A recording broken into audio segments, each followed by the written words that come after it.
समय पर नहीं होंगी सीबीएसई की बोर्ड परीक्षाएं। शिक्षा मंत्री रमेश पोखरियाल निशंक ने किया ऐलान, फरवरी के बाद ही हो पाएंगी परीक्षाएं। हर साल फरवरी में शुरू हो जाती थी सीबीएसई की 10वीं और 12वीं की बोर्ड परीक्षाएं। सरकारी तेल कंपनियों ने हर हफ्ते गैस सिलेंडर के दामों की समीक्षा करने का बनाया प्लान। तेल कंपनियों को हो रहे घाटे को कम करने के लिए बनाया ये प्लान। नई व्यवस्था से कंपनियों को मिल सकती है राहत। विजडन ने जारी की वनडे क्रिकेट की ऑल टाइम टीम। वनडे एकादश में सचिन तेंदुलकर को नहीं मिली जगह। टीम में कपिल देव, एकमात्र भारतीय खिलाड़ी कपिल देव को ही विजडन ने सौंपी टीम की कमान। बढ़त के साथ बंद हुआ सेंसेक्स 452 अंकों की तेजी के साथ 46,006 पर हुआ बंद। निफ्टी 138 अंकों की तेजी के साथ 13,466 पर हुआ बंद।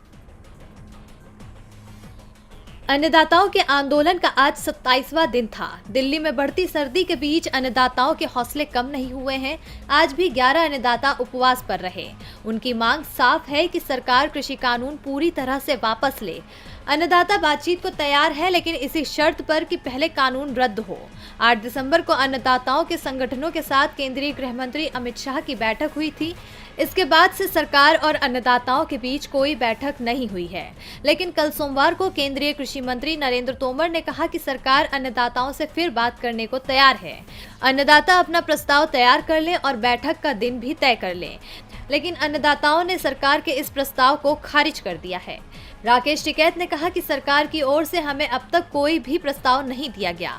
हम सरकार के लिखित प्रस्ताव का इंतजार कर रहे हैं। जब सरकार की ओर से कोई प्रस्ताव ही नहीं आया है तो इसका हम क्या जवाब दें।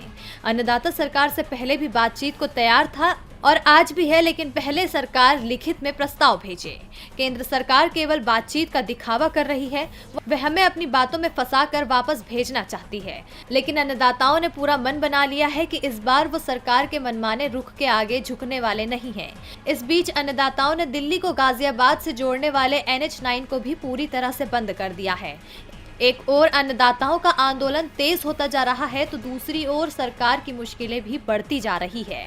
सरकार बीच का रास्ता निकालने को तो तैयार है, लेकिन अन्नदाता अड़ गए हैं कि कानून वापसी से कम उन्हें कुछ भी मंजूर नहीं है। आज अलीगढ़ मुस्लिम विश्वविद्यालय को 100 साल हो गए हैं। विश्वविद्यालय में आज शताब्दी समारोह का आयोजन किया गया है और इस अवसर पर प्रधानमंत्री मोदी ने वीडियो कॉन्फ्रेंसिंग के जरिए छात्रों को संबोधित किया। पीएम मोदी ने कहा कि AMU ने लाखों युवाओं को तराशा है और एक नई सोच जगाई है।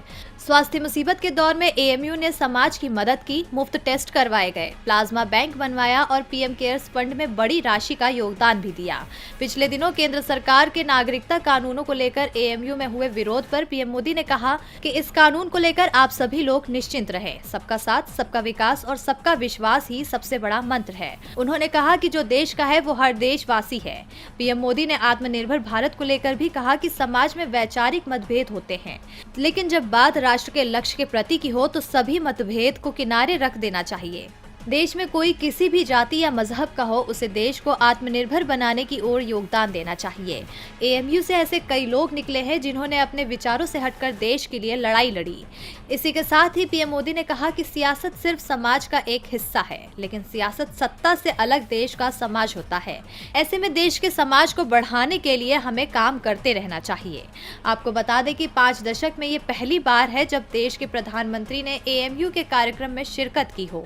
इससे पहले 1964 में तत्कालीन प्रधानमंत्री लाल बहादुर शास्त्री ने AMU के दीक्षांत समारोह को संबोधित किया था।